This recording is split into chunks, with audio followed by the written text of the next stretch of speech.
Hello and welcome to From Mrs. to Me, a podcast where you'll be inspired by courageous stories of strength and resilience told by women just like you who have been through the upheaval of divorce.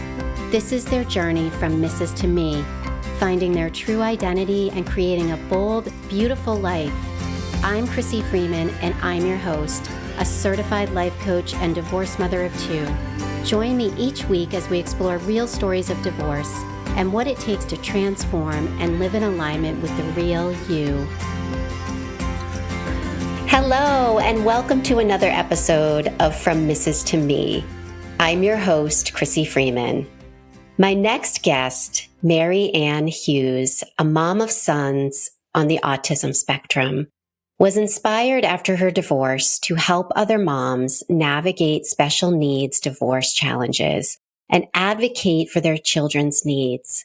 She started Special Family Transitions and is now a certified special needs divorce coach, mediator, and parent coordinator, focused on helping families through the overwhelm and complexities of divorce involving children with disabilities.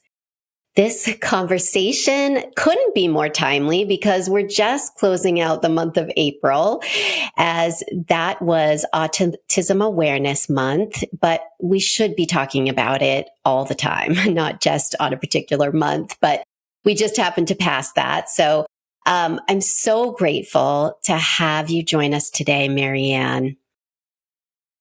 Thank you, Crissy. It's my pleasure to be here. Thanks for inviting me and helping me to share about autism awareness and also some of the challenges that parents go through, whether it's divorce and other ones as well. Great.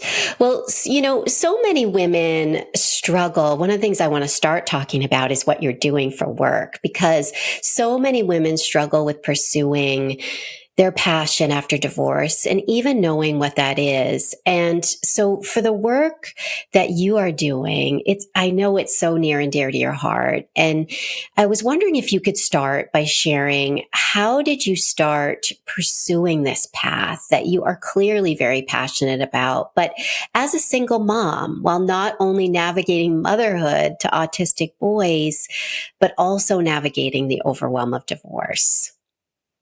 Right. So I never planned, I guess, as I was going through school or my early career to become a divorce coach. It's something that I decided I wanted to do after I went through my divorce as a mom of two children on the autism spectrum and having to face divorce and trying to figure out how to approach that, how to advocate for my kids, and how to get through it, so to have a good life afterwards. And so, like you said, before when we're married, we don't really sometimes know we want to do either during marriage or after marriage based on our circumstance. My ex used to ask me, well, because I had stopped working. I used to work prior to having my kids on the spectrum. And then because of their needs and wanting to advocate for them in their school and therapies and everything else, I decided to stay home with them, be a stay-at-home mom. So even though I had worked prior to having kids and I have an MBA and was in the corporate world, I stopped working. And so my ex used to ask me, well, what do you want to do? Do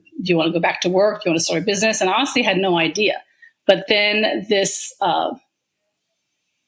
passion came to me during my process. And so I decided that I didn't want others to have to go through what I went through in my divorce and the uncertainty, the overwhelm, and not knowing where to turn or what to do. So I decided to help other people through my experience. And I got certified, all kinds of different ways to help people. And so that's so proud of the work I'm doing now. And people are so appreciative that I am doing it as well. Yeah. And it's such a great, we talk all the time as coaches is, what is your niche? And what a beautiful, amazing area that I didn't even know was tapped into. And so I love that you not only, pursued coaching women who are going through divorce, but also, because of your own experience, this area of helping families navigate this who have children with disabilities or special needs, because I think it's so needed. And that is how we really uncover what our passion is, what our purpose is these experiences that we have in our own lives and how we can help others to navigate through that. So thank you for sharing that journey with us. And so if there are other women out there listening who are separated or contemplating divorce, and they're wondering what the first step would be as a mom of children with disabilities, what would you tell Yeah. them? So when I came at this, I was overwhelmed and didn't expect divorce. It wasn't something I saw coming. But it happens. Sometimes it's the woman initiating it. Sometimes it's the man. Sometimes it's a mutual decision. So either way, know that you're not alone. And what you want to do is take your time. It's not something you want to rush into to make any rash decisions, because the main thing you want to try keep in the forefront of your mind is making sure their kids are going to be okay and that you're doing what you can to support them during divorce and after. So your role as a mom, as an advocate for your child, continues on during the divorce process. Is even more important during the divorce process, because you're there to advocate for their needs. They may or may not be verbal. They may or may not be able to advocate for themselves. Or even as a mom, especially if your kids are young, or even if they're older, like mine were in my divorce, what the future holds for them. So we want to consider that as part of the divorce, to plan not only for the short-term needs they have, but also for the long-term. And that's what makes a special needs divorce, as I call it, different from a divorce with neurotypical kids, where you've got to think about the long-term, because their needs are not going to end at age 18. And so that's one thing you've got to keep in mind as you're developing your strategy or the way you approach the divorce, is keeping that in mind, that you want to protect the kids, help the kids, and help them flourish through the process. Oh, yes. It's so, that is why it's so different. Meaning the needs of the parents that are going through divorce with having children with special needs is, I think about myself and my two children and the struggles that I faced. I can't even imagine having that added layer when you want to make sure, obviously, we all do as moms or dads or providers, that we are taking care of our children and that we are advocating for them. So this work is so helpful for those women. And so that's why I wanted to ask you that, because I think that it's something that is so needed. And so I'm hoping there are a lot of women out there who are listening to this episode saying, yes, this is exactly what I needed, because I was too afraid to leave, thinking that I wouldn't be able to navigate this on my own. So I talk a lot about support for women after divorce, and finding what I refer to as your village, so that you aren't going about this journey alone. And I think support is really crucial. So my question to you, Marianne, is how did you find the support you needed as a mom of children with autism after your divorce? Yes. So during my divorce, I found some support initially through going to resource fairs and connecting with professionals and organizations that could support me. And those are the ones that also was able to connect through to find support after my divorce. So I found some local groups helpful. There's some divorce care groups that kind of help you get through divorce in general and give you some frameworks and things to think about. But also I found that special needs support organizations were very helpful in terms of people who've been through this and can guide you, give suggestions, and offer support and understand. Because it's hard for people maybe who have been through divorce but don't have special needs kids to fully understand what that looks like, what that entails, and what you need to do before, during, and after the process.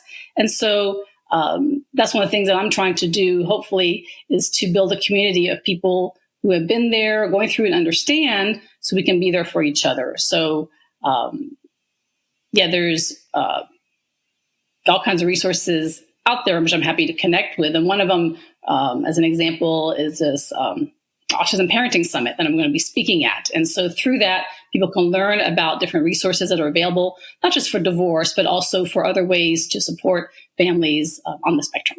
Oh, I love that. Okay, so there's a summit. I would have never known that. And I'm sure a lot of people out there would have never known that. So thank you for sharing. And we'll also include at the end information about that in the show notes for those of you listening. But yeah, so, I can only imagine because, for me, and I know for other divorced women that I talk to, there's always a huge change after divorce of, who's my community now? We were part of this unit before. We had shared friends. We had, family, both the, your family and the in-laws, and, not that you don't have them anymore, but it is really just sort of identifying, what is that support I need, first of all, and then who are the people, that I can rely on who really are part of that village, because I think too many of us don't ask for help. And that is crucial. And I can only imagine how important that is for someone who has children with special needs is, not being afraid to ask for help instead of trying to navigate all of this on your own. Right. So whether someone is getting divorced or not, a lot of people feel isolated as a parent of a special needs child. And so you do have to make the effort to connect with people, to make sure that you're relying on or connecting with even family members that may or may not understand what you're going through, but they want to help. So let them know how they can help and give them examples and give them things to do and what you need, and maybe share information with them about the disability or supports that are out there so they can support you. This process helped me actually bring me closer to my sister, where in the past I had maybe kept things to myself, but she was there for me during my process, and some close friends as well to help me get through my hardest times, as well as helping me develop and seeing a new side of me that was developing from this process. As my sister says, I'm a different person now after divorce and during my divorce than I was before. I kind of lost myself, I guess, to the theme of some of your discussions, with other shows, and being a mom and being a special needs mom. And so going through this process, I kind of rediscovered myself and the things I was capable to do and able to do and proudly doing now as well. Yes. Oh, I'm so glad that you highlighted that because, I call it sort of the healing journey of rediscovery after divorce. And I really think it's a journey. And that's why I created this show and this platform, is so that we can talk about it. Because it's like any significant change in your life, it's that opportunity to really look at, who am I? Who am I outside of this marriage? Who am I, separate from being a mom? Because we take that on as our identity. And so, I would love for you to share actually more, Marianne, around what did your healing journey for yourself look like? Yeah, it's a great question. So I realized, I guess, during my separation period that what I had been doing wasn't working for me. I had been putting everybody's needs before my own, whether it was my husband at the time or my kids, and I never made time for myself. I never felt like either I was important enough or I just had the time, or I had to just do everything for everybody else and my needs weren't as important. Well, it turned out that didn't work for me because that's the position I ended up in, where I got divorced. And that's not something I ever wanted to happen to my family. No one ever goes into a marriage thinking or wanting that to happen. But sometimes we lose ourselves. We don't ask for what we need. We don't recognize what we need. And I think that tends to sometimes contribute to the feelings of distance, maybe between different parties. And so I'm not saying we should take blame for any of this or blame the other person, but it's a combination of things over time that happen. And so by recognizing that, maybe people can do things to maybe avoid divorce. And there's people listening to this who are married, have special needs kids, and don't want to go down the road of divorce. Then, think about that. Think about what's important to your spouse, what's important to you and to your kids, so that you can all flourish and all get what you need to be happy.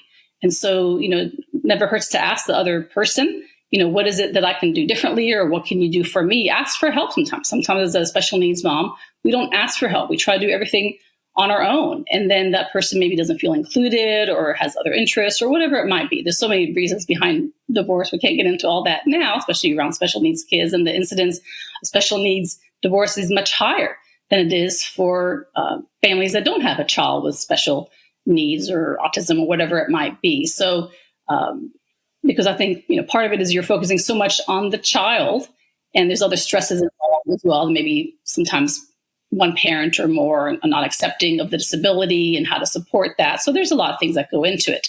But we have to recognize that we are important as parents, both of us, and we have to do what we can to be our best self for ourselves and for our kids and for our relationships as well.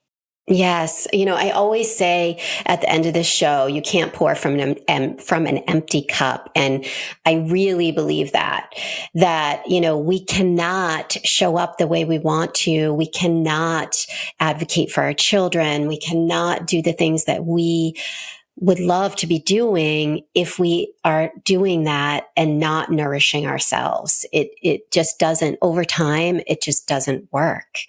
And it's also such a great thing to be able to show our children that, we are making ourselves a priority, as difficult as, that might be on occasion. But, divorce does give you that opportunity. I'm sure, especially, like you with children on the autism spectrum, is, you when you're in the marriage, you're there all the time, right?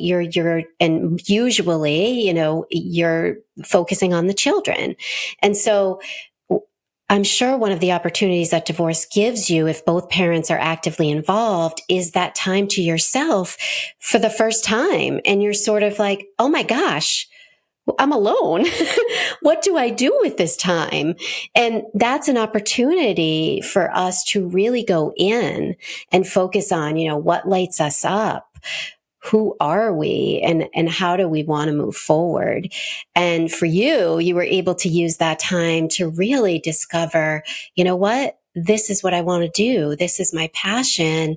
I've had this experience, and you're helping other people along the way. So that's so beautiful. Yeah, and I love that expression, you can't pour from an empty cup. I use that as well as I help people through divorce because, in addition to being a special needs parent, and sometimes we're the primary caregiver as the moms, we also have to take care of ourselves to focus and make good decisions in divorce. If we're not fully there mentally in all kinds of ways and getting past emotion and thinking about it, divorce as a business and legal financial decision, then it's hard to do that. And that's why working with a divorce coach is so helpful to kind of get you past that emotional thinking to more a strategic business type thinking. How do you advocate for yourself and for your kids as part of this process? And we want to think about everybody involved because you are going to have to co-parent, hopefully with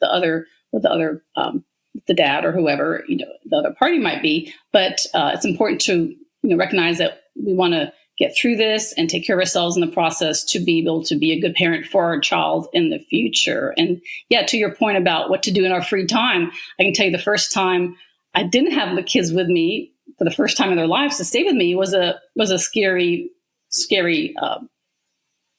thought and didn't know what to do with myself during that time.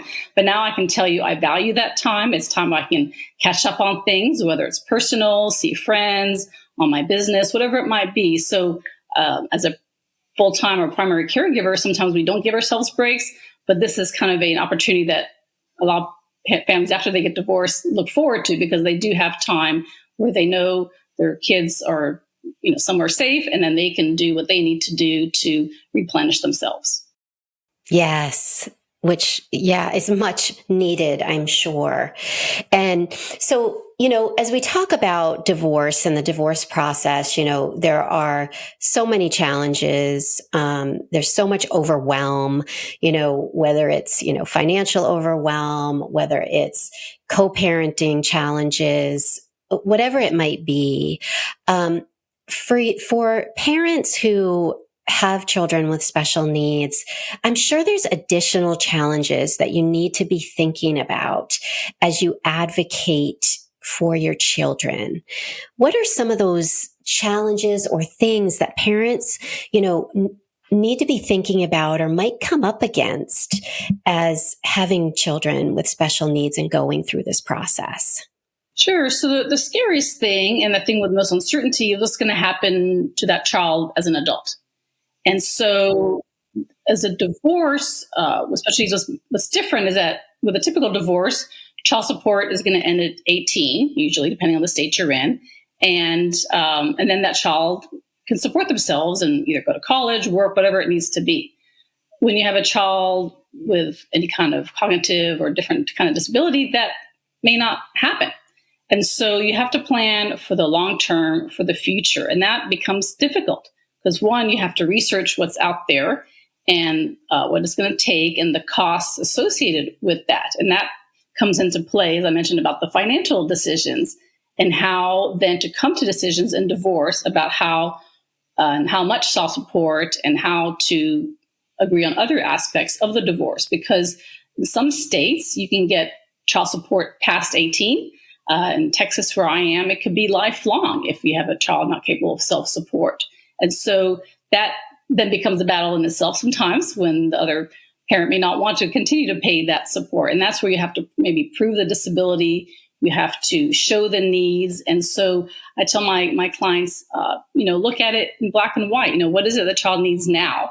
Put some costs associated with that, and then kind of think about what they might need in the future and plan for that. So that with the other party, as you're coming to an agreement, hopefully in a collaborative way, you're looking at what the actual needs are. What does that child need to thrive and be successful in the future? And what can we do as both parents to support that? So it may be financial contributions. It may be how we're spending time with that child and what we're doing as a parent and caregiver to help further their abilities and skills.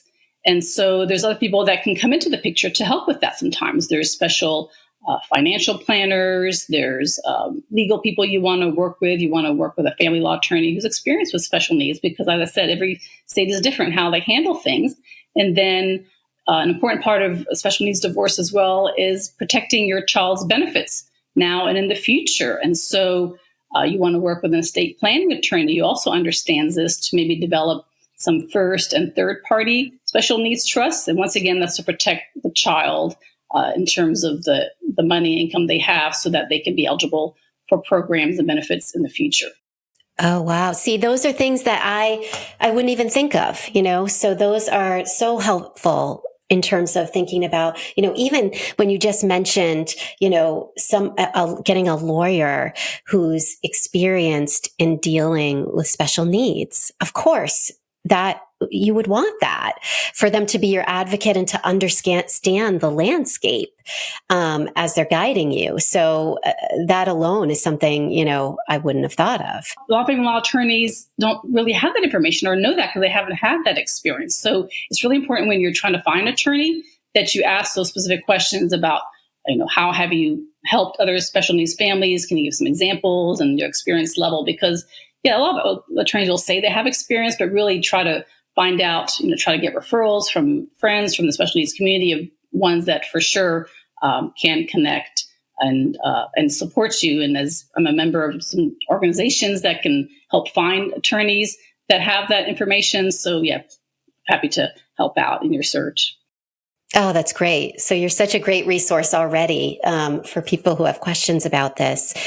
So, I also want to talk about, because you just mentioned it a couple times when we were talking about challenges in the divorce process, is the whole co-parenting relationship, because, I talk about that a lot with women I work with around, setting boundaries and, making sure that communication is really at the forefront, and that, with your child, obviously being the number one priority when you're thinking about co-parenting. But what are some of the, tips you have or things for people to think about as they are navigating the challenges associated with co-parenting with someone when you have a child with special needs?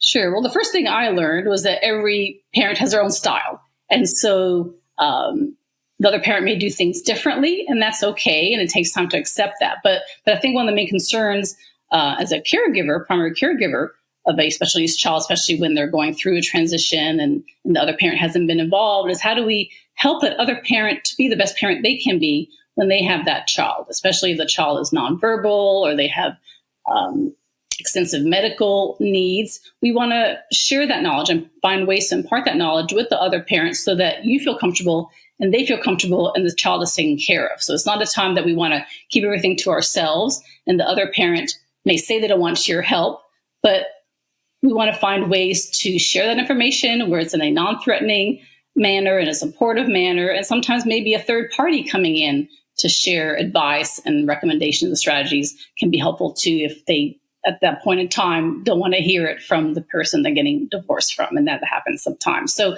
definitely communication is key. Having a communication system in terms of sharing medical and therapy and other intervention information as to how to handle something if something does happen. And even though you're getting divorced, what I always, like we mentioned earlier, keep that child's needs first. So even if you're not getting along for whatever reason, still share information, reach out to each other to be able to take care of that child. So we don't want to judge somebody because they haven't maybe taken care of that person in the past and haven't had that role. So if you know divorce is coming, maybe start getting the other parent more involved in the day-to-day caregiving of that child before they leave the home so that you're both more comfortable. Yeah, so many important things that you highlighted there. And, I think communication is, and really keeping the child in your mind as obviously the most important thing in this whole process is ensuring that they're well cared for, that they have everything that they need, and especially with someone with a child with special needs. I had my own challenges and, when we talk about healthcare and how the other parent is parenting and all of that, I like what you said about support because I think that that's important. I think, while the marriage has ended, you don't have to be in that partnership to still, and you don't even have to be, loving towards that other person in order to still be there to support, because it's not that you're, supporting the other spouse necessarily, you're helping your children in the end. And that's what's most important. So I love that you shared that. And, so one of the things that I ask, a lot of my guests is, people are always sort of running around trying to figure out, who am I on this journey? At the end of the day, when I look in the mirror, who do I see? And who do I want to be? Because, we're all wearing all these different hats and costumes, every day as we walk around. And so I love to ask my guests about authenticity and what that means to you when you are thinking about your own life and how you show up either as a coach or for your children or for yourself as you navigate life. How would you define authenticity for you? Yeah, so that's a great question. So, everyone's journey is different, and we're all approach divorce differently, and we all approach our situations differently. And so, but we want to look at that in terms of what can we learn from the experience and how does it shape us and how can we then take that and help other people. And that's the approach I've taken. So I've done a lot of things to develop my skills and to continue to grow. This whole experience helped me to grow for sure. But then I've made the effort to seek opportunities to learn new things, to keep practicing my skills and to find ways to contribute to others.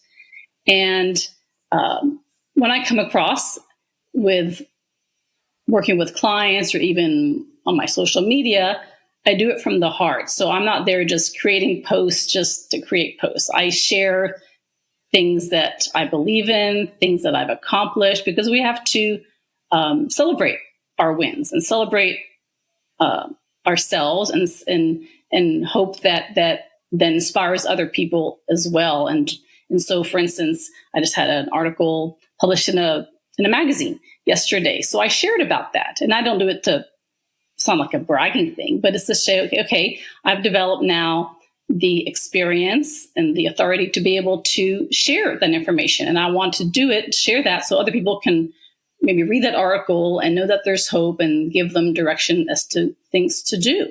And so, yeah, years ago, I never expected I'd be in a magazine, never expected I'd be on podcasts or, any kind of public type setting. That's not me. I was kind of kept things to myself and kept, things private. And granted, I don't share publicly about, details about my personal life, but I do share things that I think will help other people. And that's how I think people can learn from this is, what can we learn from our experience and what can we share that will help somebody else along the journey as well? Yes. And when you come from the heart and you're doing it from a place of love and support and helping others, that is what's real, right? And that is the purpose. That is why you're doing what you're doing.